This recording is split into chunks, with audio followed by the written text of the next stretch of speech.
Halo guys, balik lagi dengan gue Cakra dari Paragon Property Indonesia. Kali ini gue mau share tips yang bisa ngebantu kalian dalam memilih rumah yang paling ideal. Balik lagi, nggak akan ada rumah yang sempurna.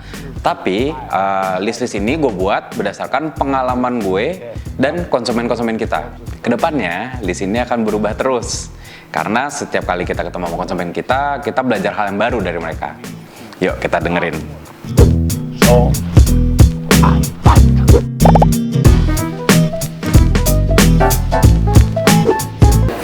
Nah, pertama gue mau ngomongin soal lokasi. Lokasi yang gue sebut di sini itu bukan daerahnya atau kotanya, melainkan soal posisi rumah kalian tuh ada di mana.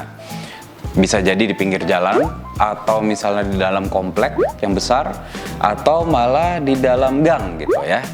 Ini semua tuh berpengaruhi sama lifestyle kalian. Kalian tuh tipe yang orang seperti apa? Misalnya kalian lebih suka setiap tempat atau daerah komersil tuh bisa terjangkau hanya dengan jalan kaki. Pastinya rumah kalian itu harus di pinggir jalan raya atau misalnya di dekat pusat komersil. Atau misalnya kalian suka cari ketenangan setiap kali pulang kerja. Dari yang kerja kalian misalnya hektik, terus kalian pinginnya cari rumah tuh yang nggak bising, nggak banyak orang lewat dan lain-lain. Cocoknya kalian itu tinggal di rumah yang di dalam komplek yang sunyi, yang tenang gitu. Nah yang kedua, ini akses. Dulu waktu gue pertama kali belajar soal properti, banyak banget pakar real estate dan pakar properti itu yang selalu ngasih tahu, yang paling penting di properti itu lokasi, lokasi, dan lokasi. Tapi semakin kesini gue lebih banyak ketemu sama konsumen, banyak yang menanyakan soal akses dulu daripada lokasi.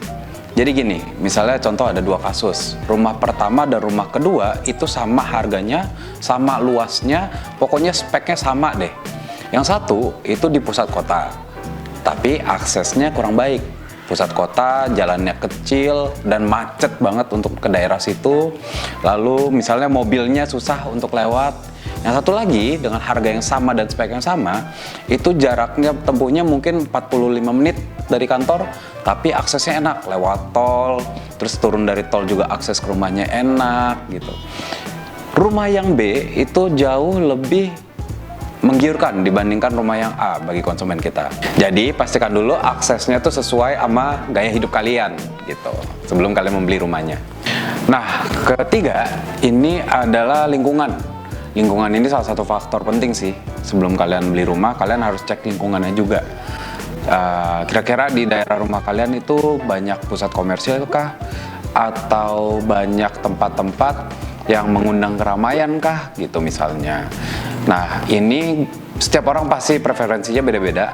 Tapi kalian penting banget untuk ngecek ini gitu. Jangan sampai kalian udah tinggali rumahnya ternyata sekeliling rumah kalian yang kurang nyaman bagi kalian gitu. Nah, yang keempat nih paling penting bagi gue itu legalitasnya. Waktu kalian membeli rumah di atas tanah itu kalian sebetulnya membeli hak atas tanah tersebut. Nah, haknya ini harus dibikin clear dulu dan jelas nih. Itu hak guna bangun kah atau hak milik kah gitu. Pastikan juga kalian itu bertemu sama pemilik yang namanya di atas sertifikat tersebut. Kalau misalnya ada ahli warisnya, langsung ketemu juga sama ahli warisnya dan pastikan ahli warisnya itu memegang hak ahli waris. Ada surat ahli warisnya. Gitu. Jangan sampai kalian udah suka sama rumahnya, harganya oke, tapi haknya atas rumah tersebut belum jelas. Gitu. Nah, kayaknya sekian dulu tips-tips yang kita mau bagiin di video ini. Kedepannya kita mau buatin video-video yang seperti ini lagi yang bisa membantu kalian ngejawab pertanyaan-pertanyaan kalian seputar beli rumah. Kalau kalian ada pertanyaan-pertanyaan lainnya yang kayaknya pingin kita jawab di video, kalian boleh komen atau mungkin DM langsung ke Instagram kita. Terima kasih udah nonton video kita, like dan subscribe untuk dapetin video terupdate dari Paragon Property. Sebelum kalian membeli, pastikan kalian tanya-tanya dulu sama Paragon, karena di Paragon, tanya-tanya itu gratis.